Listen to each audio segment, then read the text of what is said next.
ठीक है, मेहरबानी आपकी, मेहरबानी मेहरबानी, थैंक यू सो मच। आइए मेरे बच्चों, आइए पढ़ना स्टार्ट करें। देखो, एक तो सबसे पहले ये समझो ये है क्या। देखिए, आप इस दफा जो सब्जेक्ट्स पढ़ रहे हैं, जो नोट, जो हैंडआउट्स टीचर आपको दे रहे हैं, वेल एंड गुड। नहीं तो आपने हर चैप्टर की ना ऐसे समरी बनानी है। जरा देखो मैंने किया क्या। देखिए, चूंकि पेपर में एमसीक्यू आएगा ना, तो सर ने भी देखो कितना स्पेसिफिक कर दिया। एक एक पॉइंट लिखते चले गए सर, ठीक है ना, और काम की बातों को सर ने बोल्ड कर दिया है। तो ये छोटे छोटे पॉइंट्स हैं सारे, जिससे आपके एमसीक्यूज निकलेंगे। और आज मैं और आप यहां से पढ़ने जा रहे हैं, ये जो सर जिसे अभी हाईलाइट कर रहे हैं। क्या पढ़ने जा रहे हैं सर? इकोनॉमिक सिस्टम को पढ़ने जा रहे हैं। अच्छा, अब देखिए, दुनिया की जितनी इकोनॉमीज हैं, है ना, पाकिस्तान हो, हमारे पड़ोस में ईरान, अफगानिस्तान, चाइना, इंडिया, और बाहर चले जाएं यहां से तो यूएसए है, कनाडा है, जर्मनी है, फ्रांस है। दुनिया के तमाम मुल्कों में एक बेसिक इकोनॉमिक प्रॉब्लम एग्जिस्ट करता है, जिसे हम स्कैर्सिटी कहते हैं। अब जो स्कैर्सिटी है, वो एक ऐसा एग्जिस्टेबल फिनोमेना है, इतना इक्वाइडेबल ट्रूथ है दुनिया का, जिसे कोई भी डिनाई और डिसएंगेज नहीं कर सकते कि नहीं जी फला मुल्क में तो स्कैर्सिटी है ही नहीं। दुनिया की हर इकोनॉमी इसे फेस कर रही है। That's why we must have to make a proper solution towards these economic problem. तो स्कार्सिटी को हर इकोनॉमी एड्रेस करती है, और हर इकोनॉमी डिसाइड करती है what to produce, how to produce, and for whom to produce.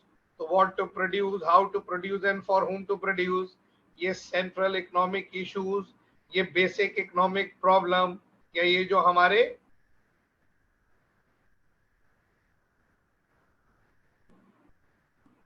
Economic problems हैं, ये हर इकोनॉमिक सिस्टम में एड्रेस होता है। लेकिन मसला ये है कि ये कौन तय करे कि what to produce, how to produce, and for whom to produce. देखो, जरा मैं अपने मुल्क की मिसाल लेता हूं, जिस इकोनॉमी में मैं और आप रहते हैं।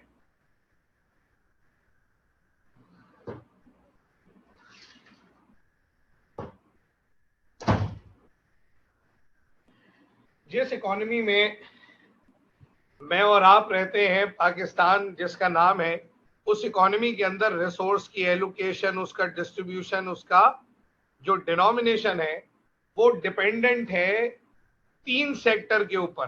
क्या मतलब? देखो, जैसे हम किसी भी एक चीज की बात करते हैं, let's take an example, education की बात करते हैं, ठीक है, या ट्रांसपोर्टेशन की बात करते हैं, या कम्युनिकेशन की बात करते हैं, व्हाटएवर, कुछ भी। अगर हम बात करें, मेरे बच्चों सुनिएगा मेरी बात तवज्जो से, हम अगर बात करते हैं एजुकेशन की, तो हमारे मुल्क में एजुकेशन कौन देगा, किस लेवल की देगा, कितने की देगा, कब तक देगा, कितने दिनों में देगा, ये सारी चीजें 3 इदारे हैं, ये सेट ऑफ इंस्टीट्यूशन है, 3 इकोनॉमिक एजेंट्स हैं, जो ये डिसाइड करते हैं कि ये कौन है जो एजुकेशन फैसिलिटी और एजुकेशन सिस्टम को एंगेज करेगा। जैसे मिसाल के तौर पे, हमारे मुल्क के अंदर, सुन रहे हो, हमारे मुल्क के अंदर गवर्नमेंट स्कूल भी एग्जिस्ट करते हैं, हमारे मुल्क के अंदर प्राइवेट स्कूल्स भी एग्जिस्ट करते हैं, और हमारे मुल्क के अंदर ऑटोनमस बॉडी, जिसे आप सेमी गवर्नमेंट या सेमी प्राइवेट कहते हैं, वो भी एड्रेस करती है। गवर्नमेंट ने कहा कि जी भाई, इतना बड़ा इकोनॉमिक स्ट्रक्चर हो गया, हम अकेले एजुकेशन फैसिलिटी प्रोवाइड नहीं कर पाएंगे, तो government invite private sector to make investment in this particular area. तो हमारे मुल्क में बेकन हाउस, है ना, फाउंडेशन, जनरेशन, इस तरह के कई एक सैकड़ों इदारे आपको नजर आएंगे, है ना। फिर कुछ स्कूल गवर्नमेंट ने खोले, कुछ चैरिटेबल खुल गए, है ना, ट्रस्ट बेस, है ना। जैसे एक बड़ा जबरदस्त स्कूल है जो एक कॉम्पोजिट बिहेवियर पे चलता है, उसका नाम है सिटीजन्स फाउंडेशन स्कूल।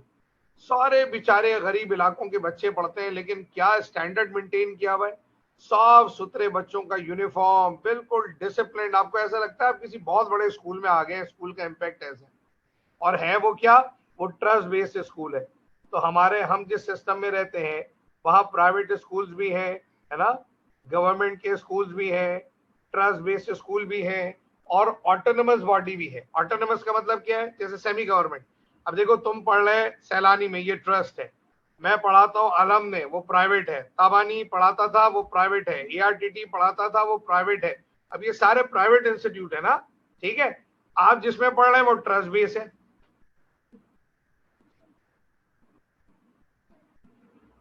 समझ रहे हो मेरी बात?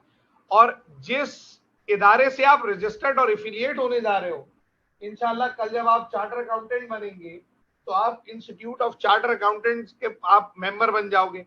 तो ये आई कैप क्या है? ये गवर्नमेंट का है, प्राइवेट है? बताओ भाई, मैसेज पे बताओ जरा, ये प्राइवेट है, गवर्नमेंट का है?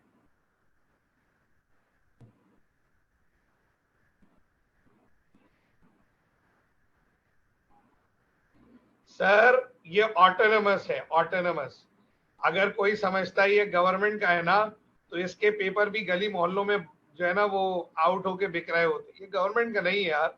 एक बड़ा ही acquired, well discipline, well manage, highly qualified individual इसे ऑपरेट करते हैं। लेकिन ये गवर्नर के अंडर प्रोविजन चलता है। हमारे जो शहर का गवर्नर है ना, उसके अंडर प्रोविजन, या ये कह लो कि प्रेसिडेंट के अंडर चलता है आई कैप। और जो इसकी रीजनल और जो इसकी बॉडीज है ना, छोटे छोटे जो ऑफिस, और वो गवर्नर के अंडर चलते हैं। तो ये एडमिनिस्ट्रेटिव डिपार्टमेंट है। इसको चलाने वाले प्राइवेट इंडिविजुअल हैं, इसके कंप्लाइंसेस और रूल बनाती है गवर्नमेंट। तो ये ऑटोनमस बॉडी है। तो हम जिस सिस्टम में रहते हैं, बंद करें, हम जिस सिस्टम में रहते हैं वहां प्राइवेट इंस्टीट्यूशंस भी हैं, पब्लिक इंस्टीट्यूशंस भी हैं, ट्रस्ट बेस्ड इंस्टीट्यूशन भी हैं, और ऑटोनमस बॉडी भी है, सेमी प्राइवेट या सेमी गवर्नमेंट। क्योंकि देखो ये जो आई कैप है ना, that is institute of charter accountants of Pakistan. तो इदारे के साथ पाकिस्तान का नाम सिर्फ वही इदारा लगा सकता है जो गवर्नमेंट का हो। जैसे मैं कुछ इदारों के नाम लूं तुम्हें, Karachi university, Peshawar university, Islamabad university, NIT university, sir Syed university, Mohammad Ali Jinnah university, Fatima Jinnah university, Allama Iqbal open university. अब ये जितने हमारे नेशनल हीरोज हैं, सुन रहे हो, सर सैयद है, अल्लामा है, कायद है, तो पूरा गवर्नमेंट होगा या ऑटोनमस होगा? चला प्राइवेट लोग रहे ना, गवर्नमेंट जगह चीजें रिसोर्स जो है वो गवर्नमेंट ने दे दिया है, ताकि अच्छा, सुन रहे हो, ताकि अच्छा स्टैंडर्ड मेंटेन किया जा सके। तो इकोनॉमिक सिस्टम क्या है? सुन रहे हो, इकोनॉमिक सिस्टम क्या है?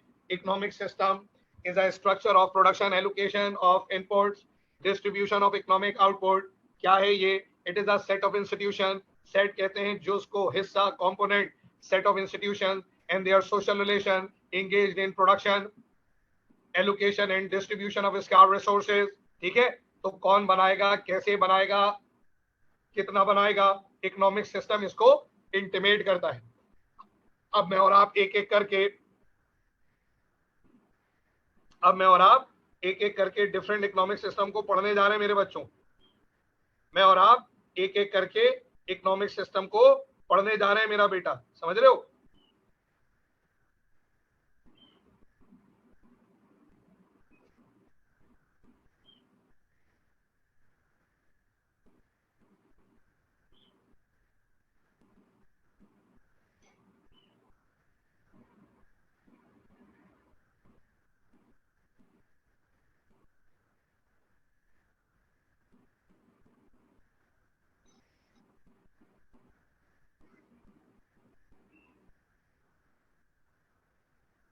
इकोनॉमी सेंट्रली, इसे हैंड्स ऑन इकोनॉमिक सिस्टम भी कहते हैं। कहाँ है सर ये पहला system? This would be the first one, command economy, centrally planned economy. इसे आप कहते हैं हैंड्स ऑन इकोनॉमिक सिस्टम। इसका एक और नाम बोले तो सोशलिज्म भी इसका नाम है। अब जरा समझना इसमें क्या है मामला। It would be an economic system where all economic decisions were taken by central planning body और government. Government decides what to produce, how to produce and for whom to produce each and everything। Price mechanism, कौन सी चीज कितने की होगी, factor prices, किस factor को कितनी salary मिलेगी, ये सारी की सारी बातें state, government, regulatory bodies decide करेगा। जैसे हम जिस मुल्क में रहते हैं वहां पेट्रोल के रेट तय करता है ओगरा, है ना। अभी देखो जैसे ओगरा ने समरी भेजी हुई है 3 सिटी के रेट को चेंज करने की अथॉरिटी, एक इदारा है उसका नाम है नेपरा। तो सर ऐसे state bank of Pakistan interest rate determine कर रहा है ना। फॉरेन एक्सचेंज रेट डिटरमाइन कर, मार्केट इकोनॉमी नहीं होगी, each and every commodity would बीगा, कौन क्या करेगा, कितने टीचर, कितने डॉक्टर, कितने लॉयर, कितने accountant, each and everything would be decided by the government. सुन रहे हो? An exclusive control on all productive resources. Individual and institution have no right to retain their private property, है ना social, ना cultural, ना economic freedom होगा। हर economic decision state लेगी, individual and institution are bound to make it follow this. समझ रहे हो मेरी बात मेरे बच्चों? बोलो बेटा जी, समझ रहे हैं मेरी बात? चलूं आगे बढ़े। देखो इस सिस्टम की एक अच्छी बात और एक बुरी बात रहेंगी, इधर आइए। इस सिस्टम की एक अच्छी बात और एक बुरी बात। अच्छी बात क्या है सुनना सर, यहाँ इवन डिस्ट्रीब्यूशन ऑफ वेल्थ होगी, यहाँ फुल एम्प्लॉयमेंट की पॉसिबिलिटी होगी, और स्टेट चूंकि सर्विस मोटिव होती है, देखो रेड कलर से लिखा हुआ है, स्टेट सर्विस मोटिव होती है, तो उसका ऑब्जेक्टिव प्रॉफिट कमाना नहीं होता। स्टेट हमेशा मासेस को फैसिलिटेट करेगी, मेजॉरिटी ऑफ पॉपुलेशन को बेनिफिट प्रोवाइड करेगी, है ना।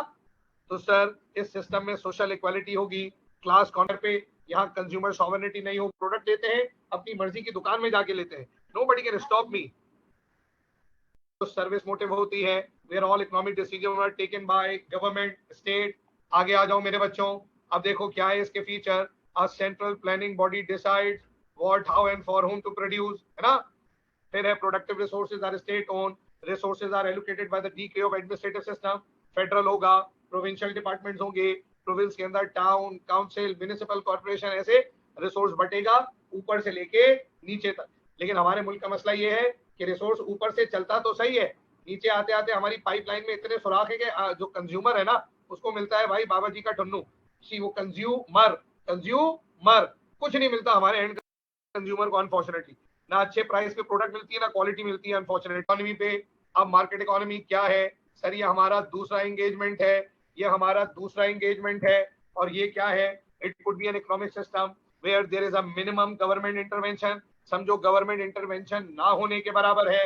It could be an economic decision, it could be an economic system where all economic decision were taken by और were be determined by the interplay free forces of demand and supply.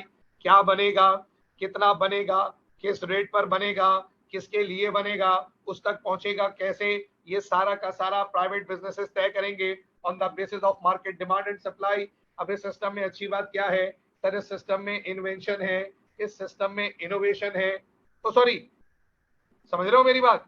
और यही चीज command economy में नहीं है। तो sir हर इदारा अपने प्रोडक्ट को बेहतर बनाएगा, रिसर्च एंड डेवलपमेंट का कल्चर होगा, है ना। इकोनॉमी आगे ग्रो करती चली जाएगी, आगे इकोनॉमी ग्रो करती चली जाएगी। सुन रहे हो मेरी बात?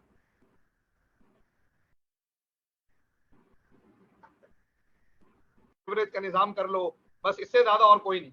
और वो पॉलिसी बना के दे दो जिससे बिजनेसमैन को फायदा हो, क्योंकि इकोनॉमी के सारे डूज और डोंट्स, इकोनॉमी के अंदर मौजूद तमाम कंप्लाइंसेस, रेगुलेशन सब बिजनेसमैन को फैसिलिटेट करने के लिए बनाए जाएंगे ताकि बिजनेस ग्रो करे। इसका ऑब्जेक्टिव देखो क्या है, अभी बिलावल भुट्टो जरदारी ने बोला ना कि जनाब ये हम बिजनेसमैन पे कम टैक्स लगाएंगे, उसको अमीर करेंगे, अमीर को और अमीर करेंगे। जब हम अमीर को अमीर करेंगे तो मुल्क में सब अमीर होंगे क्योंकि गरीब मर जाएंगे। हमें गधा है ऐसा बेवकूफ, इसको फॉरेन मिनिस्टर बना दिया। उल्लू बोल रहा है अमीर को और अमीर करेंगे तो वो इन्वेस्टमेंट करेगा। अबे इस मुल्क में अमीरों ने तो बेड़ा गर्क कर दिया सारा, वेल्थ कंसंट्रेट करके गरीब तक तो बेनिफिट पहुंच ही नहीं रहा। और अमीर कौन है? ब्यूरोक्रेट है, पॉलिटिशियन है, जुडिशरी है और फौजी है साले। आम आदमी कौन सा बिजनेसमैन है? वो कैपिटलिस्ट अप्रोच है ये। तो सर ये है प्रॉफिट मोटिव, रोड, पानी, बिजली, गैस, खाना पीना, मेडिसिन, दवाइयां, hospital, school, college, university, each and everything would be provided by the private sector। अब यहाँ क्वालिटी बेहतर होगी, इन्वेंशन होगी, इनोवेशन होगी, टेक्निकल अपग्रेडेशन होगी। लेकिन बताओ क्या एक बड़ा मसला होगा? सोसाइटी अनइवन होगी, क्लास कॉन्फ्लिक्ट होगा, अमीर अमीर तर होते जाएंगे, गरीब बेचारे, है ना, आहिस्ता आहिस्ता आहिस्ता सिस्टम में और मजीद वीक हो जाएंगे। लेकिन बहरहाल ये तीसरा इकोनॉमिक, ये दूसरा इकोनॉमिक एंगेजमेंट है जिसे हम फ्री मार्केट इकोनॉमी, जिसे हम लेजर फेयर इकोनॉमिक सिस्टम या हैंड ऑन इकोनॉमिक सिस्टम कहते हैं। पिछले वाले का ऑब्जेक्टिव सर्विस मोटिव था, इसका ऑब्जेक्टिव प्रॉफिट मोटिव मेरे। Reliance on market and price mechanism to allocate resource. अब यहाँ किसे कितना मिलेगा, किस प्राइस पर मिलेगा, ये सारा का सारा कौन तय करेगा पता है? ये मार्केट कि किस प्रोड्यूसर के लिए, किस कंज्यूमर क्लास के लिए, किस सेगमेंट के लिए कितना आउटपुट प्रोड्यूस करना है। Private ownership and control of resources, self interest, है ना, and profit motives motivate economic decision. हर इकोनॉमिक डिसीजन के पीछे एक ही मकसद होगा कि इदारे का मुनाफा ज्यादा से ज्यादा बढ़ाया जा सके।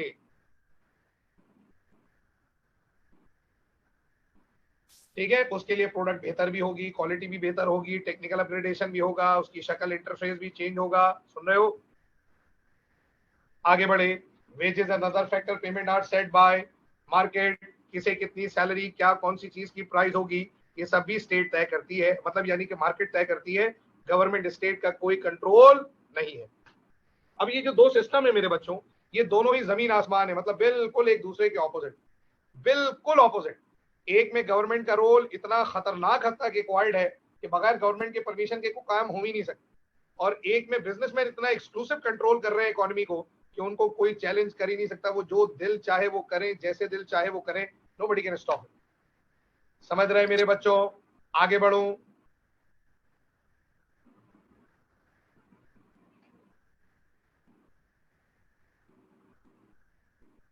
कहते हैं सर ये है मिक्स्ड इकोनॉमी। क्या है भाई साहब मिक्स्ड इकोनॉमी? किसे कहते हैं mixed economy? Sir mixed economy जो है ये ब्लेंड है, ब्लेंड, ये कॉम्पोजिशन है। ये परफेक्ट सर, ये फ्री मार्केट इकोनॉमी और जो कमांड इकोनॉमी उसका कॉम्बिनेशन है, क्योंकि दुनिया ने देख लिया ना कि कैपिटलिज्म में इतना अनइवन डिस्ट्रीब्यूशन है कि गरीब इकोनॉमिक यानी कि जो कमजोर इकोनॉमिक एजेंट है वो तो मर जाएगा भाई, क्योंकि यहाँ तो हर चीज मॉनेटरी है, और कमांड इकोनॉमी में इन्वेंशन इनोवेशन ही नहीं। तो फिर ये तय किया गया कि सिस्टम को मॉडिफाई किया जाए। इस वक्त दुनिया के हर मुल्क के अंदर, सुन रहे हो, क्या है पता है, मिक्स्ड इकोनॉमी आ गई। हाँ, लेकिन जैसे आप नॉर्थ कोरिया जाए, आप रशिया जाए, आप ईरान जाए, आप चाइना जाए, तो वहां पे आपको कमांड इकोनॉमी का प्रोपोर्शन ज्यादा नजर आएगा, फ्री मार्केट का पोर्शन कम नजर आएगा। जैसे नॉर्थ कोरिया है, उनिंग जुइंग जो एक वो है ना खतरनाक किस्म का पांडा की शक्ल का एक आदमी, तो वो बड़ा ही खौफनाक इंसान है भाई। उसने अपने मुल्क के अंदर इतने सख्त कवानीन लगे हुए, आपको पता है आप अपनी मर्जी से प्रोफेशन सेलेक्ट नहीं कर सकते, 8 से 10 तरह के डिजाइन के कपड़े हैं, उसके अलावा आप कपड़े नहीं पहन सकते, वही कपड़े पहनने नहीं तो जेल में डालेंगे। आपको मिलिट्री ट्रेनिंग लेना कंपलसरी है, आपको गवर्नमेंट के से रजिस्टर्ड होकर एक्टिविटी करना जरूरी है। जब चाहे गवर्नमेंट आपको इस्तेमाल करे, आप किसी किस्म का कोई रिजर्वेशन आर्ग्यूमेंट नहीं दे सकते। आपके बाल कैसे कटेंगे खुदा की कसम ये गवर्नमेंट बताती है, आपके कपड़े कैसे पहनेंगे ये बताती है, एक घर में कितना खाने का सामान जाएगा ये गवर्नमेंट बताती है। वो ये सुना है तुमने इंडिया में राशन कार्ड का कॉन्सेप्ट? बताओ जरा मैसेज में बताओ, सुना है तुमने ना? जो गरीब लोग होते हैं उनको गवर्नमेंट राशन कार्ड देती है, सुना है?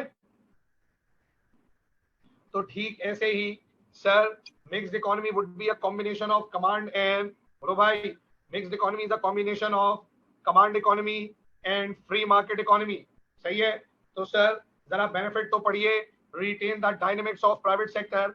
हालांकि गवर्नमेंट का रोल बड़ा स्ट्रांग होता है, लेकिन फिर भी प्राइवेट सेक्टर को इजाजत होती है फॉर डूइंग बिजनेस की। Public interest guided by legislation. लोगों के कवानीन, उनके हुकूक को गवर्नमेंट कानून साजी से, लेजिस्लेशन से, लॉ से प्रोटेक्ट करेगी। जैसे किसी की जमीन पे कब्जा ना हो, जैसे, है ना, मतलब ये प्रोटेक्शनिज्म के लॉज है। सही है? लेबर को कम से कम तनख्वाह कितनी मिले, लेबर एक दिन में कितना काम करे, that what it is called, बोलो भाई, public interest guided by legislation, है ना। लेकिन ड्रॉबैक क्या है? स्टेट में regulate economy for political and. जैसे हमारे मुल्क में तो है ही, नैब आई, नैब को इस्तेमाल करना शुरू कर दिया, जो दिल करता है, जो गवर्नमेंट में आता है वो हर डिपार्टमेंट को अपनी मर्जी से चलाता है, मेरिट पे नहीं चलाता। तो सर स्टेट में regulate economy for political and, जो हुकूमतें हैं वो अपने मकसद के लिए काम करने लगेंगी। Responsibility of the economic performance was बिलर्ड। लाइट गई। अब लाइट तो भाई गवर्नमेंट भी प्रोड्यूस कर रही है और प्राइवेट सेक्टर भी। इल्जाम गवर्नमेंट पे क्यों है? प्रॉफिट तो प्राइवेट कंपनी भी कमा रही है, गवर्नमेंट भी। गवर्नमेंट कम कमा रही है, प्राइवेट कंपनी ज्यादा कमा रही है। लेकिन भाई साहब मसला ये है कि हमारे मुल्क में जो ट्रांसपोर्टेशन की खराबी है वो पब्लिक सेक्टर की वजह से। प्राइवेट सर, प्राइवेट ट्रांसपोर्ट महंगा बहुत है, पब्लिक में होती है कि भाई प्राइवेट सेक्टर जिम्मेदार है तालीम का या गवर्नमेंट सेक्टर? हेल्थ मेडिकल में कौन काम करेगा? दोनों करेंगे। तो जब दोनों करेंगे तो जब कोई बुराई आती है तो रिस्पॉन्सिबिलिटी रिक्वायर ही नहीं करते। बोलो भाई, समझ में आ रहा है?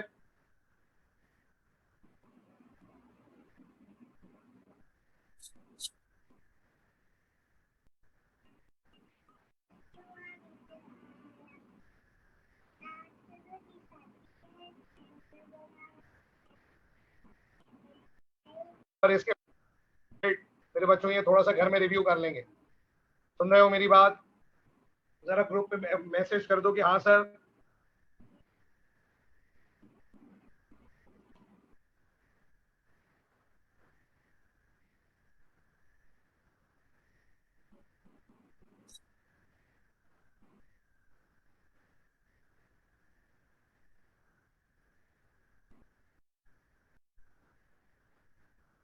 इकोनॉमिक सिस्टम है, मैं इसको थोड़ी देर के लिए डेफर करूंगा, ठीक है भाई? थोड़ी देर के लिए इसको डेफर कर देंगे हम, इस्लामिक इकोनॉमिक सिस्टम, ठीक है? रिपीट करना है, आप सही तालीम देने का प्राइवेट सेक्टर जिम्मेदार है, गवर्नमेंट जिम्मेदार है, या जो है वो माशरे में तालीम का निजाम जो है वो बुरा होता जा रहा है और बच्चों की क्वालिफिकेशनल स्किल्स बुरी हो रही है? कौन जिम्मेदार है इसके लिए, गवर्नमेंट या प्राइवेट सेक्टर? आपको 2 नंबर काम करते हुए, उल्टे सीधे काम करते हुए प्राइवेट स्कूल के बच्चे भी नजर आएंगे, गवर्नमेंट के भी नजर आएंगे। समझ रहे हो? ये है ड्रॉबैक। फिर इसी तरह इकोनॉमिक, जैसे देखा ना, नैब में अमेंडमेंट करके अपने करप्शन के केस माफ करवा लिए। समझ रहे हो?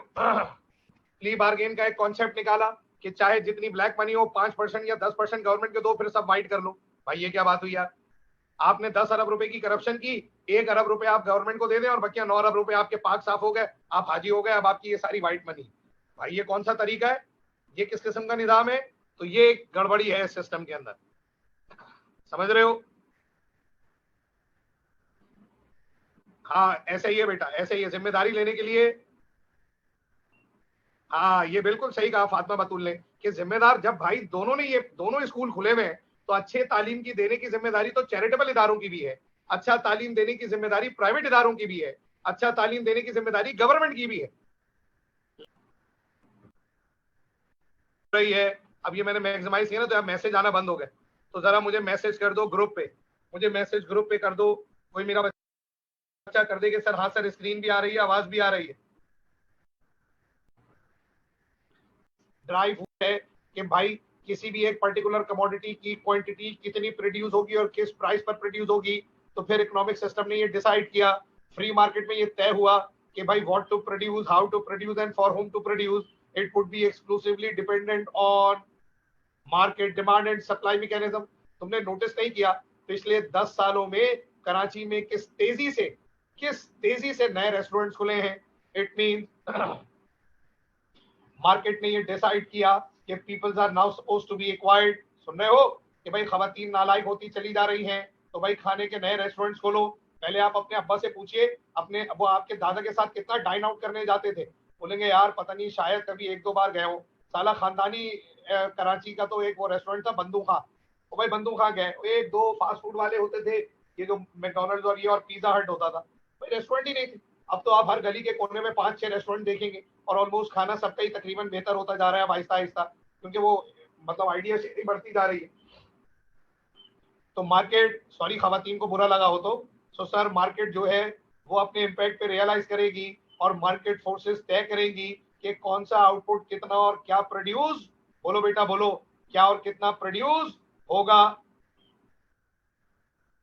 समझ रहे हैं मेरी बात? तो मार्केट मैकेनिज्म क्या है सर? मैकेनिज्म क्या है? It is a systematic arrangement. ये एक सिस्टमेटिक अरेंजमेंट है, ये सिस्टमेटिक अरेंजमेंट है।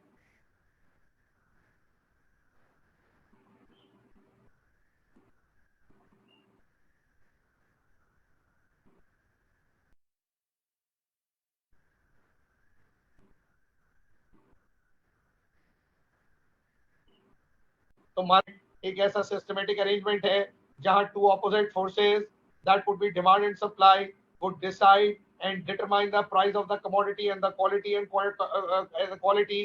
ठीक है? तो जो व्हाट टू प्रोड्यूस के अंदर है, क्या बनाएं, कितना बनाएं, कितने का बनाएं, तो ये चीज अब ये मसला रिजॉल्व हुआ फ्री मार्केट इकोनॉमी के अंदर। तो जब हम मार्केट मैकेनिज्म की बात करें, ये फाइल भेज दी है और होम टू प्रोड्यूस, समझे मेरे बच्चों? अब देखिए, दो मार्केट फोर्सेस में, एक डिमांड जो कि कंज्यूमर साइड फोर्स है, एक सप्लाई जो प्रोड्यूसर साइड फोर्स है, ये दोनों ऑपोजिट फोर्सेस हैं। एक का रिलेशन प्राइस के साथ डायरेक्ट है, दूसरे का रिलेशन प्राइस के साथ इनवर्स है, लेकिन बहरहाल ये दो वो मार्केट फोर्सेस हैं, एक डिमांड दूसरा सप्लाई, ये डिसाइड करेंगी फ्री मार्केट में how much of something is to produce and how much charge for it. Petrol कितना प्रोड्यूस हो और उसके कितने पैसे हो, इलेक्ट्रिसिटी कितनी प्रोड्यूस हो और कितने पैसे हो, पेट्रोल की कितनी डिमांड है और उसकी क्या प्राइस चार्ज होनी चाहिए। It would be the exclusive decision. बोलो क्लियर, आगे बढ़ो। चलिए, हमें नीड को पढ़ना पड़ेगा और वांट को भी। सर नीड क्या है? देखो, जब मैं नीड को स्टडी करूँ ना, तो नीड प्रिसाइज है, स्पेसिफिक है, नीड को डिस्क्राइब किया जा सकता है, नीड की मॉनिटरी मेजरमेंट पॉसिबल है।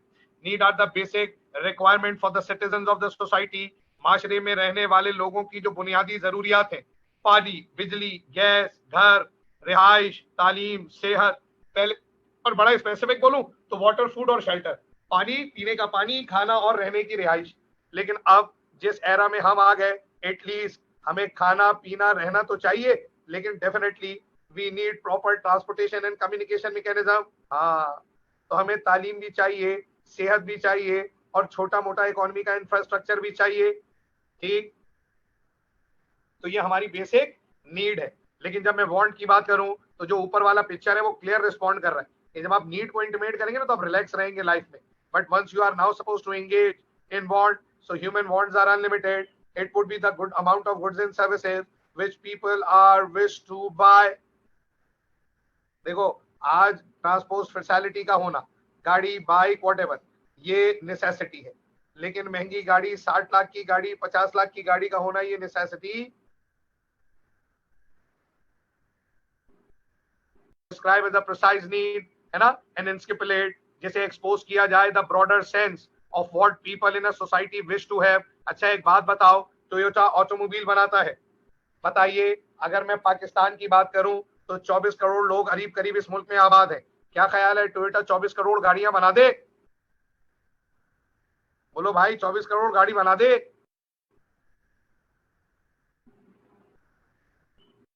खरीदने की ख्वाहिश, गाड़ी होने की ख्वाहिश तो हम में से हर एक के पास है कि भाई जो सबसे अच्छी नई गाड़ी हो वो हमारे पास हो। लेकिन क्या ख्याल है, कंपनी हमारी ख्वाहिश को देख के आउटपुट बना दे? नहीं सर, बर्बाद हो जाएगी कंपनी। तो कितनी बना दे? सर, जितने लोग गाड़ी खरीदते हैं उतनी बना दे। जवाब है नहीं, उतनी भी नहीं बनेगी, क्योंकि सब खाली टोयोटा थोड़ी ना खरीदेंगे, कुछ होंडा खरीदेंगे। तो सर, मिसाल के तौर पे पाकिस्तान में, है ना, 2 करोड़ लोग गाड़ी खरीदना खरीदना चाहते भी और उनके पास पैसे भी है। तो सर, मैं 2 करोड़ गाड़ियां नहीं बनाऊंगा टोयोटा की, देखूंगा होंडा का सेल मार्जिन क्या है, सुजुकी की कितना है, इंपोर्टेड गुड्स कितनी बिकती है। मैंने बोला यार भाई, मैं बनाता हूं, 2 करोड़ नहीं बनाता हूं, मैं बनाता हूं गाड़ियां, 12 लाख गाड़ी बनाता हूं और मैं उसे बेच पाऊंगा पूरे साल में। तो मेरे बच्चों, मेरे दोस्तों, सर, वांट की कोई लिमिट नहीं, बट नीड को स्पेसिफाई किया जा सकता है। Human wants are unlimited. आगे बढ़ो। अब आया डिमांड। देखिए, जब मैं डिमांड की बात करूं ना, तो इकोनॉमिक्स में डिमांड से मुराद है कॉम्पोजिशन। सर, क्या मतलब कॉम्पोजिशन? मेरा बेटा, कॉम्पोजिशन उसे कहते हैं जिसे कई सारे कंपोनेंट को मिलाकर बनाया हो। बताओ भाई लड़कियों, चाय बनाती हो घर में या नहीं? बोलो, चाय बनाती हो घर में? यस सर, बना लेते हैं। तो मेरा बेटा, चाय किसी एक चीज से बनती है, कंपोनेंट है? नहीं सर, हम सॉस पैन लेते हैं, उसके अंदर भाई वाटर डाला, टी मिक्सचर डाला, मिल्क डाला, शुगर डाला, कई देर बॉईल किया, पानी को रिड्यूस करके उसको थोड़ा सा कंडेंस किया और अच्छी बेहतरीन चाय बन गई। ऐसा ही है ना सर? तो सर, जैसे चाय कंपोनेंट है, इसी तरह डिमांड भी कंपोनेंट है। डिमांड क्या है? The desire of a commodity, किसी भी कमोडिटी को हासिल करने की जो ख्वाहिश है, जो डिजायर है, the desire of a commodity backed by willingness and purchasing power. ऐसी ख्वाहिश, ऐसी डिजायर जिसे पूरा करने के लिए हम तैयार हो। ठीक। दूसरा, willingness to buy a commodity means you are ready to buy the commodity at that particular time. तीसरा है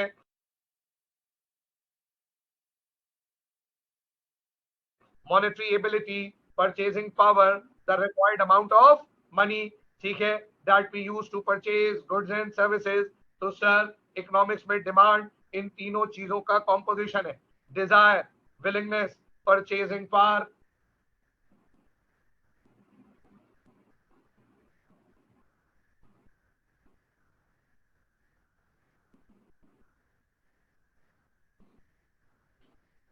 समझ रहे हो मेरे बच्चों?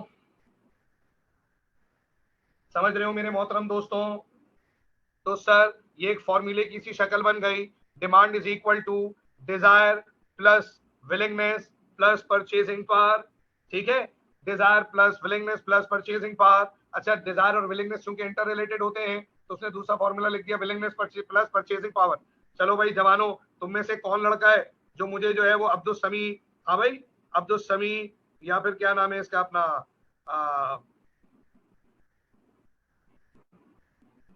फहद सिद्दीकी, मंसूर इलियास, ठीक है, साइम, तनवीर अहमद खान, मोहम्मद कासिम, भाई इनमें से कौन है? नोमी बाबा, नोमी में ऐड होने जा रहे हैं। अभी नोमी बाबा थोड़ी देर में छा जाएंगे। यार मैं मैसेज ऐसे कर लूं, स्क्रीन दिख रही है अब?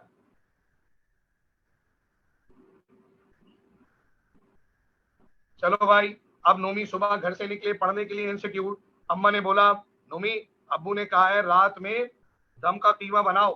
ठीक है जी, दम का कीमा बनाओ। तो दम का कीमा बनाओ, कहा भाई अम्मा ने नोमी नोमी से ना कि किताब पता बाहर से सुबह गर्म रोटियां लग रही थी। नौमान भाई ने रोटियां खरीदी, मौके को गनीमत जाना, रोटियां खरीदी दोपहर 12 बजे। ठीक, बैग में छुपा के रख ली और चले गए पढ़ने के लिए। ठीक है, अच्छे से पढ़ाई की, घर आए। घर आए तो बताओ सबको खाना मिलेगा, नोमी को क्या मिलेगा? सबको खाना मिलेगा, नोमी को क्या मिलेगा? सर जब नौमान घर से सुबह निकले तो नौमान नौमान की डिजायर तो थी रोटी लेने की, नौमान के पास परचेजिंग पावर थी, लेकिन विलिंगनेस नहीं था, क्योंकि ये रैशनल कंज्यूमर ही नो दैट कि अभी this would not be the right time to buy. क्या रात में जाते हुए लूंगा, गर्म रोटी होगी, खाएंगे तो अच्छा भी लगेगा। ठीक है, नौमान वापस में पलटे, वापस पलट कर, है ना, सुबह नौमान ले लेते तो वो मिलता जो रात में घर पे मिला था, लेकिन अब नौमान ने उसे डेफर किया, पढ़ने चले गए, शाम में पलटे, शाम में रात 8-9 बजे रात के वक्त में अब इन्होंने रोटियां ली। अब ये डिजायर भी है, ये विलिंग भी है, और हाँ ना। तो सर जितनी चीजें आयान शकील अपना आलियान शकील हमारे पास हैं, उन सारी चीजों के लिए we have a desire, we are willing, and we also have a monetary ability to buy that particular goods. And जो कपड़े आयान शकील ने पहने हुए हैं, ये वो कपड़े हैं जिसको लेकर ये तीनों चीजें, ठीक है, कौन सी तीनों चीजें? Desire plus willingness plus purchasing power, है ना, वो सारी चीजें इस कमोडिटी के टुवर्ड्स मूव करी, तो ये फिर प्रोडक्ट आपने खरीदा। अगर कोई एक चीज भी एब्सेंट होती तो वो प्रोडक्ट डिमांड में कन्वर्ट नहीं होती। तो जब नौमान सुबह घर से निकले थे, नोमैन, सुन रहे हो नोमैन? अबे मिला के पढ़ो पागल, मिला के पढ़ो, क्या हो गया तुम्हें? मिला के पढ़ो। नौमान जब सुबह घर से निकले नौमान जब सुबह घर से निकले तो नौमान विलिंग तो, डिजायर तो थी, परचेजिंग पावर भी थी, बट विलिंग नहीं थे। लेकिन जब रात में घर आते वक्त इन्होंने वो डिमांड की, तो बताओ नौमान की डिमांड सुबह कॉम्पोजिट हुई या रात में? सर नौमान की डिमांड रात में कॉम्पोजिट हुई, दिन में तो नौमान के पास डिमांड थी नहीं भाई। तो सर डिमांड अपने आप में कॉम्पोजिशन है ना। तो सर डिमांड की डेफिनेशन देखेंगे, the various quantities of a given commodity और services which consumer would buy in the market at a given period of time at various prices or at a various income or at various prices of related goods। ठीक है, सुन रहे हो मेरी बात? Sir the quantity which buyers are willing and able to buy, sir वो quantity जिसे buyer खरीदने के लिए तैयार हो, जिसे buyer willing and able to buy हो at the prevailing market price, वो डिमांड है। जरा देखो डिमांड के कंपोनेंट क्या क्या है। सर डिमांड के कंपोनेंट क्या क्या है? डिमांड के कंपोनेंट कुल मिलाकर हैं 4 फिलहाल, ये देखिए, एक है टाइम पीरियड, दूसरा प्राइस ऑफ द कमोडिटी, तीसरा कंज्यूमर की इनकम, चौथा प्राइस ऑफ रिलेटेड गुड्स। ये चारों चीजें डिमांड को कंपोज करेंगी। मेरे बच्चों समझ में आ गया? आगे बढ़ूं?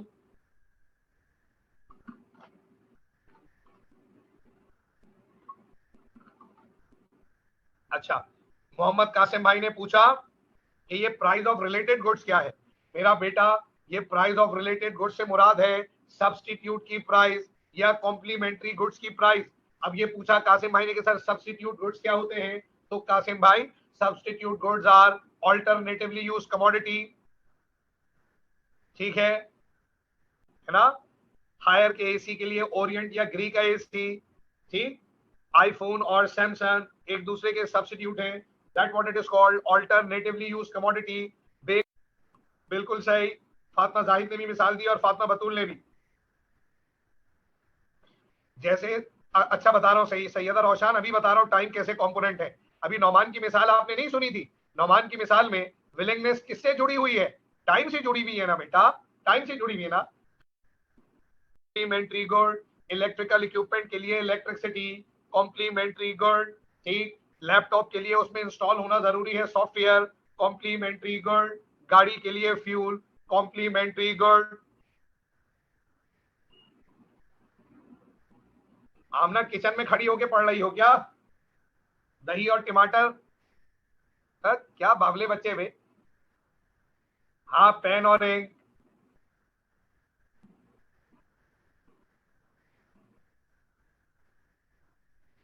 अबे तनवीर, क्या लेकर आया तू मार्केट में? नहीं, जो हमारी नीड है उसकी भी नीड है?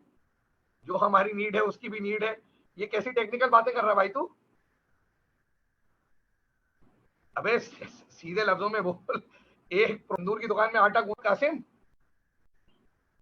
इनको सर, पेट्रोल और व्हीकल एक दूसरे के लिए, बिल्कुल सही तनवीर, बिल्कुल सही। पेट्रोल और व्हीकल, गाड़ियां, ये कॉम्प्लीमेंट्री गुड। आगे चले, डिमांड। और क्या है ड्राइव डिमांड, जरा समझिएगा। सर, जब हम बात करें डायरेक्ट डिमांड की, अपना आलियान शकील, घर में फैन है बेटा?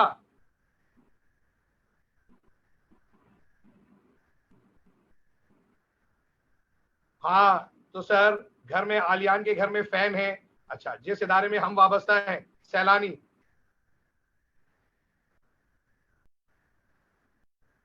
होता है ऐसा। अम्मा, भाई, बहन, ये सब मिलके चलाते हैं फॉर प्लेजर। एक फैन वो है जो किसी कंपनी के पास है, जब वो फैन चलेगा तो भाई क्या ख्याल है, वो कंपनी उसको प्लेजर के लिए नहीं चलाएगी। सुन रहे हो? वो कंपनी उसे प्लेजर के लिए नहीं चलाएगी, वो कंपनी उसको चलाकर उससे पैसे कमाएगी। आलियान बाजार गया, रेडी पे जाके 1 किलो सेब लिए, सेब खरीदा, उसने शॉपिंग बैग में डाला। तो सर, शॉपिंग बैग में डाला, अब वो जो शॉपिंग बैग है, सुनिएगा मेरी बात, उस शॉपिंग बैग, वो उसकी कंपोनेंट कॉस्ट है ना।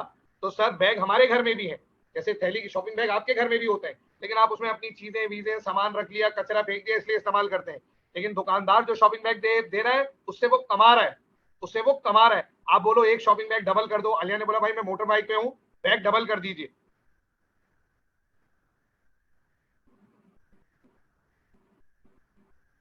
बैग में डाल के दो, तो वो अलियान को शॉपिंग बैग और एप्पल नहीं कुछ और दे देगा। Sir, that what it is called, है ना, ड्राइव डिमांड। क्योंकि वो उससे कमा रहा है, वो उससे पैसे कमा रहा है। हमारे घरों में जितनी भी चीजें हैं, फर्नीचर है, मशीनरी है, इक्विपमेंट है, फिक्सचर है, इवन पीने का पानी, ये हमारी डायरेक्ट डिमांड का कंपोनेंट है। लेकिन ऐसी चीजें, सुनना मेरी बात सर, ऐसी कंपनी, सुन रहे हो, कंपनी, मशीनरी, इक्विपमेंट, अपना इवन वहां जो लाइट लगी है, फ्रूट्स हैं, शॉपिंग बैग्स हैं, वो सारा का सारा ड्राइव डिमांड का कंपोनेंट है। वो उसे इस्तेमाल करके पैसे कमा रहा है। लेकिन जब आप घर पे खरीद कर ले आए और अब आप उस एप्पल को खा रहे हैं, उससे बेनिफिट एक्वायर कर रहे हैं, ये आपकी डायरेक्ट डिमांड है, फॉर प्लेजर है, फॉर योर पर्सनल सेटिस्फेक्शन है। समझ रहे हो बेटा? इररेलेवेंट नहीं है, उसमें तुम फिट हो रहे हो बिल्कुल। हाँ, बस फ्रूट लेकर आओ घर, बाकी चीजें बाहर छोड़ दो, बिल्कुल रेलिवेंट है। ठीक है? तो सर, क्या हुआ? when the goods and services are demanded, when the goods and services are demanded by consumer, लेकिन when the goods and services are demanded to produce another product is called drive demand। समझ रहे हो मेरी बात? समझ रहे हैं बेटा जी? दे रहे भाई आपको, मुफ्त में थोड़ी ना दे रहे आपको। चलूं आगे, आ गई स्क्रीन, आ गई नौमान भाई।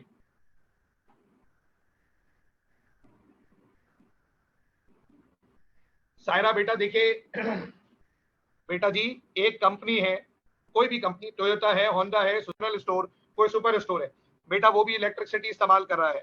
आप अपने घर में भी इस्तेमाल कर रही हो, मगर वो जो इलेक्ट्रिसिटी इस्तेमाल कर रहा है उससे वो कमा रहा है, वो उसके रेवेन्यू में उसकी मदद कर रहा है, उसको रेवेन्यू जनरेट करने में।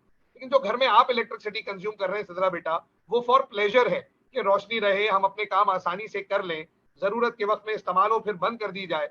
लेकिन जो दुकानदार है वो उसको प्लेजर के लिए थोड़ी ना कर रहा है, वो तो उससे पैसे कमा रहा है। देखने जा रहे हैं लॉ ऑफ डिमांड। सर हम पढ़ के आ रहे हैं कि इकोनॉमिक्स डिफरेंट तरह के लॉज और थ्योरीज को डिजाइन करती है।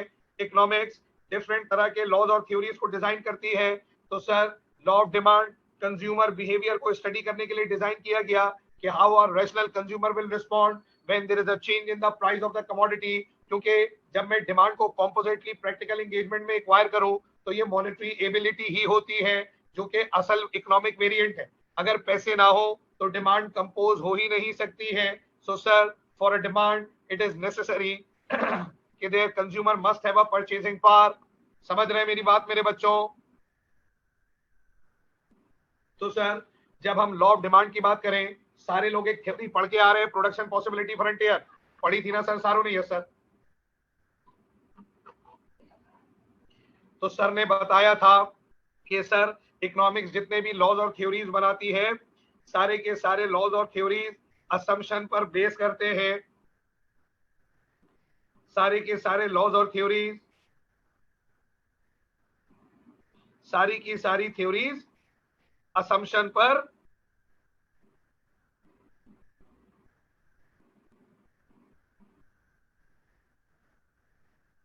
सुन रहे हैं मेरी बात? जितने भी लॉज हैं, जितनी भी थ्योरीज हैं, सारी की सारी असम्पशंस पर बेस करती हैं।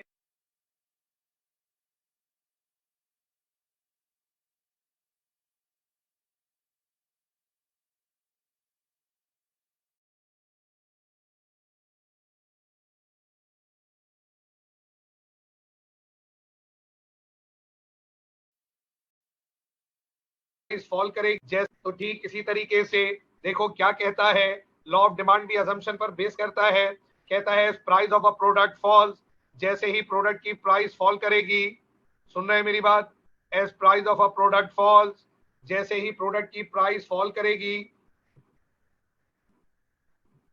As price of a product falls ceteris paribus, ये लैटिन फ्रेज है, इसका मतलब होता है अदर थिंग रिमेन सेम। क्या बोला सर ने?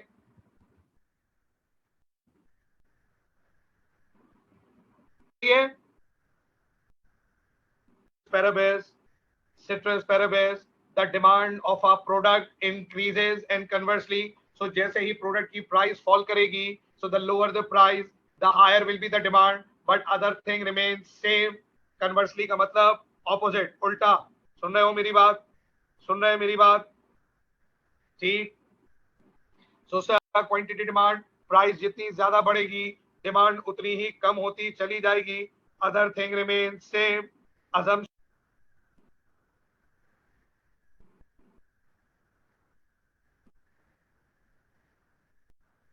अपने आप में डिपेंडेंट वेरिएबल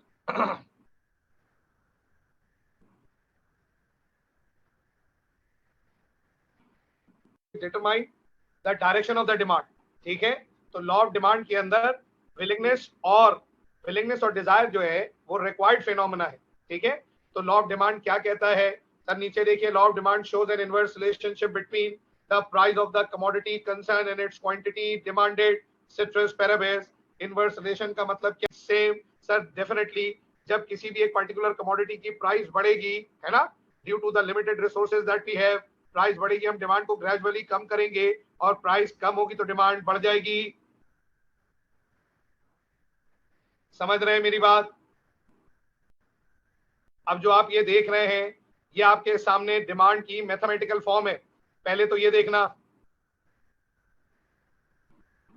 वो बता रहे हैं सायरा बेटा कौन सी चीजें चेंज नहीं होंगी वो बता रहे हैं। पहले तो आप ये जरा समझ लो, पहले ये समझ लो बेटा, ये समझ लीजिए। पहले लॉ को तो पूरा पढ़ ले, फिर अजम्पशन पे बात करेंगे, बिल्कुल करेंगे, परेशान ना हो। अभी आइए जरा साथ रहिएगा बेटा। देखिए क्या लिखा है यहाँ पर, यहाँ लिखा क्वांटिटी डिमांड। सुनना मेरी बात, quantity demand is a function of price. ये देखो लिखा हुआ है, quantity demand is a function of price. Quantity demand is a function of price. What does it mean sir? Any change in price में effect the quantity demand. हम जैसे ही price को change करेंगे, डिमांड चेंज होना शुरू हो जाएगी in their inverse respect. ठीक, अब ये क्या लिखा है सर? ये जिसको अब आप बोल्ड कर रहे हो, ये इसका फॉन्ट साइज बड़ा कर रहे हैं, ये क्या है, ये इसकी मैथमेटिकल फॉर्म है, Q D is equal to A minus B P. Sir ये ए क्या है, ये असम्पशन है, माइनस बी क्या है, ये वेरिएबल का रिलेशन है, इनवर्स स्लोप है, ये पी क्या है, ये प्राइस है। अब जरा देखो, मैं तुम्हारे सामने एक डेटा दे रहा हूं, मैं तुम्हारे सामने एक डेटा दे रहा हूं, जरा इसको देखना। फॉर्मूला क्या था, Q D is equal to A minus B P, formula लिख दिया, नीचे आया, मैंने क्यू डी की जगह एक्स लिया, एक्स की वैल्यू को आइडेंटिफाई करना है, ए को मैंने 2 लिया, माइनस बी स्लोप, असम्पशन को लिया 20, वेरिएबल का इंपैक्ट है ये, मतलब उसको अज्यूम किया कि 20 है value, x is equal to other thing remain same 20 minus 2, अब ब्रैकेट में मैंने प्राइस चेंज की और प्राइस कर दी 4, सुन रहे हो बेटा जी, फिर नीचे आया x इज इक्वल टू 20, ये -2 क्या है, लीनियर इक्वेशन पढ़ा है किसी ने, स्लोप आइडेंटिफाई करना आता है, ये स्लोप है बेटा, स्लोप -2, और ये हो गया प्राइस अब 6। सर प्राइस क्या हो रही है, बढ़ रही है, कहां से बढ़ना शुरू हुई, सर पहले 4 से चेंज हुई, सॉरी पहले 2 से चेंज होके 4 से चेंज होके, समझ रहे हो, 6, ऐसे ग्रेजुअली प्राइस बढ़ रही है। जरा पहली इक्वेशन को सॉल्व करो, बोलो क्या क्वांटिटी आ रही है, बोलो क्या क्वांटिटी आ रही है, दूसरे को सॉल्व करो, बोलो क्या क्वांटिटी आ रही है, शाबाश 12। सर तो क्या ख्याल है, जैसे जैसे प्राइस में इजाफा हो रहा है, price of the commodity increases, quantity demand decreases, बोलो अग्रीड, बोलो भाई अग्रीड।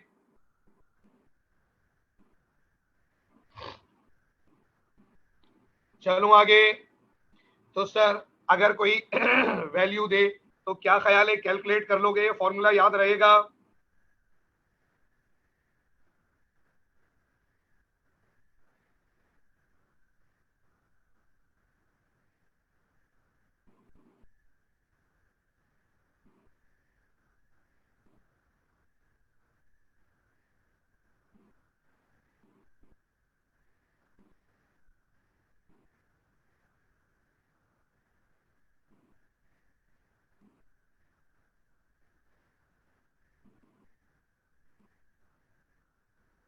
चलूं आगे।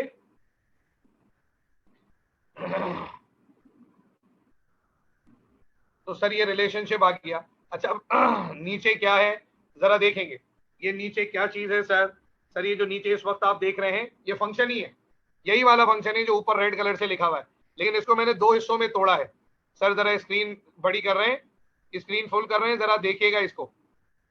सर पहला हिस्सा ये वाला है जिसे हम एक्सोजेनस वेरिएबल कह रहे हैं, जरा व्हाट्सएप पे मैसेज करके बताना स्क्रीन नजर आ रही है, व्हाट्सएप पे मैसेज करके बताओ स्क्रीन नजर आ रही है।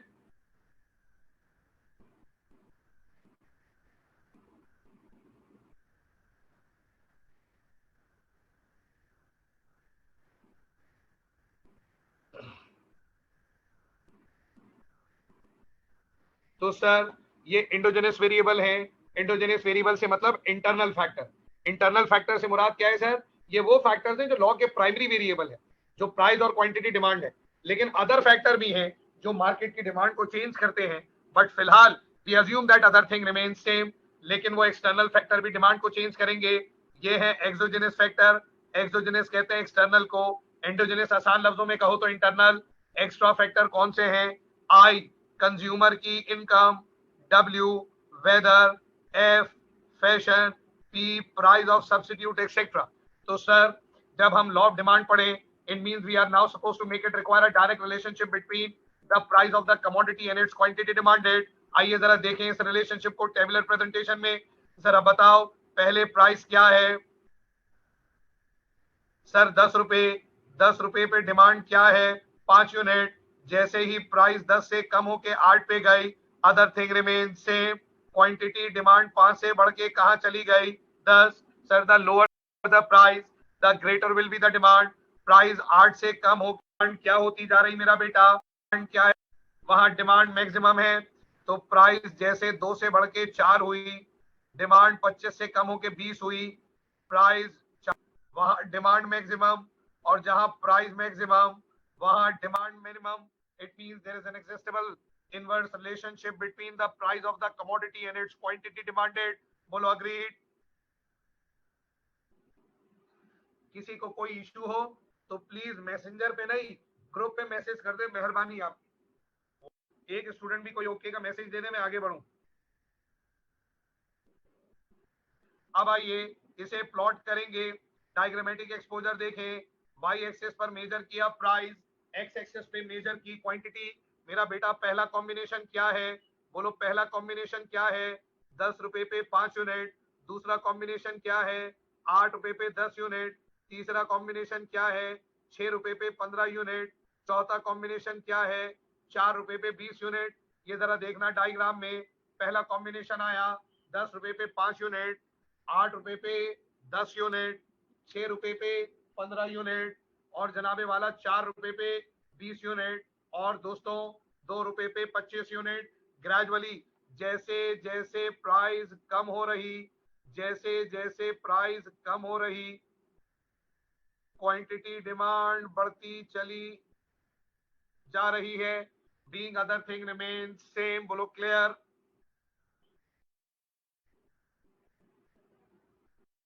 जर्नल फिर ठीक है, उसके लिए फिर कुछ और इवैल्यूएशन है, कोई और क्राइटेरिया। फिलहाल हम इन जनरल बात करें। कब इसे कहते हैं इंडिविजुअल डिमांड। अब ये इंडिविजुअल डिमांड क्या भला है सर, इसे इंडिविजुअल डिमांड क्यों कह रहे हो। अब ये कॉन्सेप्ट में 90% बच्चा कंज्यूम होता है, तो क्या मतलब कंफ्यूज होता है। बताओ भाई इंडिविजुअल डिमांड क्या है।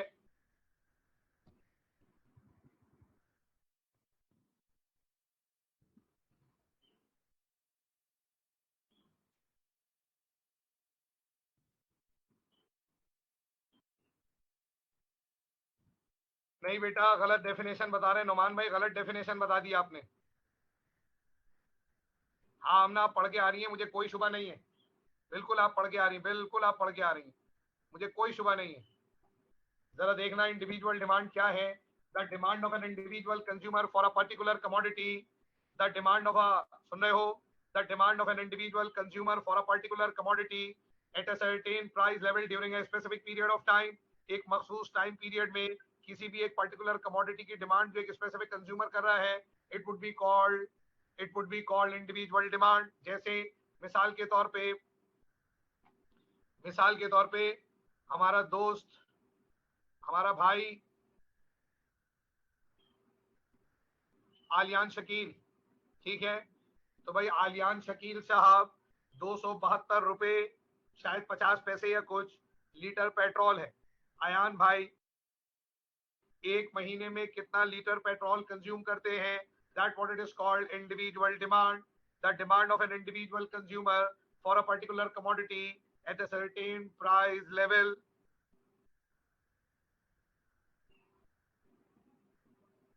सुन रहे हैं मेरी बात।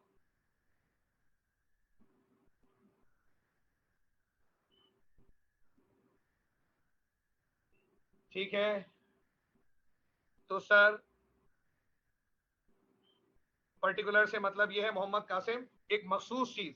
देखिए मैंने बोला आयान शकील 272 रुपए लीटर पे पेट्रोल कंज्यूम कर रहे हैं। आयान शकील ने जनवरी के मंथ में 272 रुपए 50 पैसे पर 10 लीटर पेट्रोल खरीदा। That what it is called individual demand. It would be a demand of an Aliyan Shakeel, है ना, फॉर पेट्रोल। और कितना पेट्रोल, 1 लीटर पेट्रोल। तो भाई बताइए क्या पाकिस्तान में सिर्फ आलियान शकील पेट्रोल खरीदते हैं? नहीं सर, ये एक कंज्यूमर है। तो the demand of an individual consumer for a particular commodity at a certain price level during a specific period of time. एक मखसूस टाइम में, सुन रहे हो, एक मखसूस टाइम में एक इंडिविजुअल किसी एक पर्टिकुलर कमोडिटी के कितने यूनिट को कंज्यूम करेगा, what it is called individual demand. बोलो क्लियर है। अब मैं एक और कॉन्सेप्ट लिखने जा रहा हूं, what it is called market demand.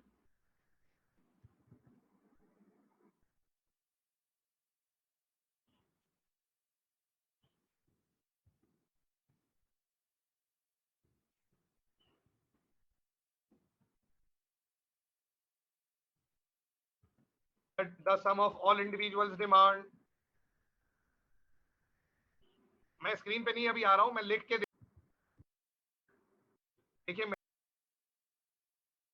देखिए ये आया, the sum of all individual demand for a particular commodity at a certain price level during a specific period of time. अब ये है क्या, देखिए पहले मैंने ये कहा, अब हाँ नौमान इसको आप अलग अलग तरीकों से डिफाइन कर सकते हैं, इसे आप अलग अलग तरीकों से डिफाइन कर सकते हैं। जैसे वो अभी हमारा भाई एक कह रहा था हॉरिजॉन्टल समेशन, तो वो भी इसी के लिए यूज होता है। सही है सर। तो देखिए अभी हम बात कर रहे थे कि आलियान शकील एक स्पेसिफिक इंडिविजुअल पे कितना पेट्रोल खरीद रहे हैं।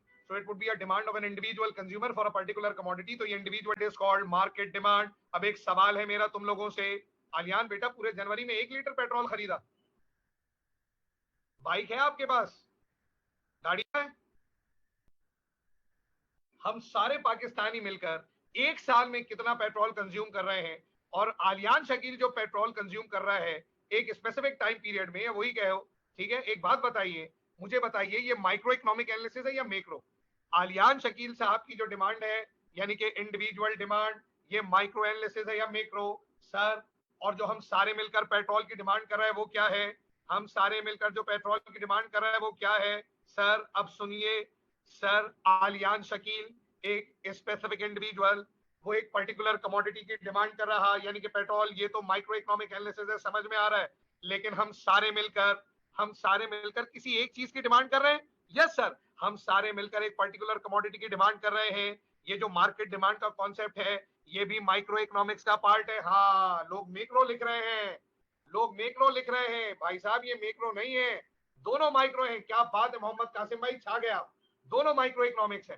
क्योंकि जब हम आलियान शकील की बात कर रहे हैं तब भी हम एक पर्टिकुलर कमोडिटी को स्टडी कर रहे हैं, और जब हम पूरे पाकिस्तानी मिलकर एक महीने में कितना पेट्रोल कंज्यूम कर रहे हैं, तो पाकिस्तानी तो 24 करोड़ हैं लेकिन वो एक पर्टिकुलर कमोडिटी को कंज्यूम कर रहे हैं, what it is called.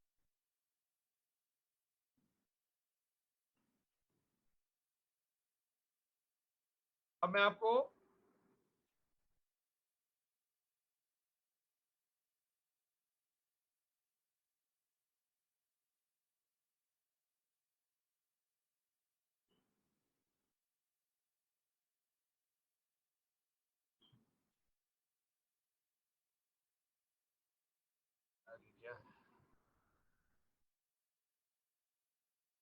Group पे भेज दिया, एवरीवन को भेज दिया भाई। अब हम करते हैं एक सर्टेन प्राइस लेवल, व्हीकल भी है, केमिकल भी है, ड्राइव डिमांड, चाहे बिजनेस के लिए इस्तेमाल हो वो पैसा, चाहे इंडिविजुअल अपनी जरूरत की डिमांड है। अब वो या तो इंडिविजुअल हाउस होल्ड हो, इंडिविजुअल फर्म हो, या वो एक इंडिविजुअल या पर्टिकुलर कमोडिटी हो, बोलो अग्रीड।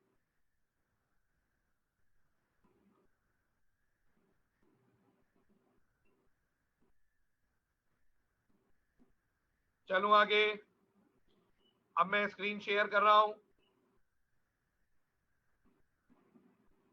ये देखिए आ गया।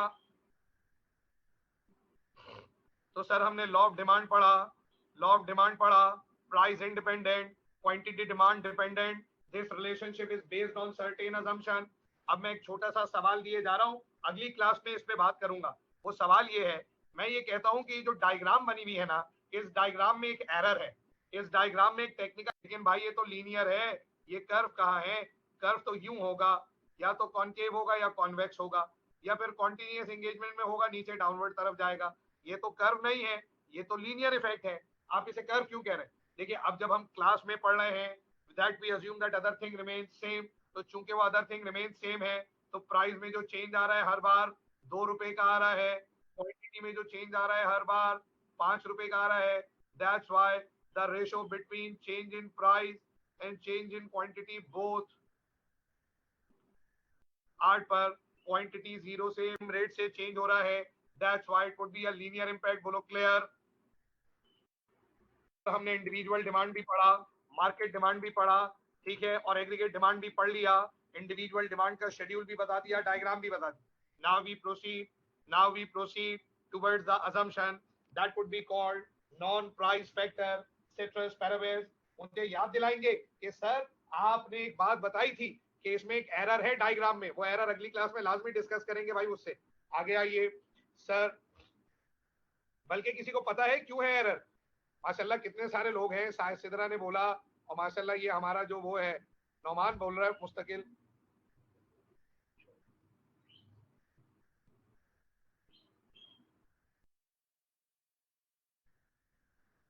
नहीं है, कोई बताएगा मुझे रीजन?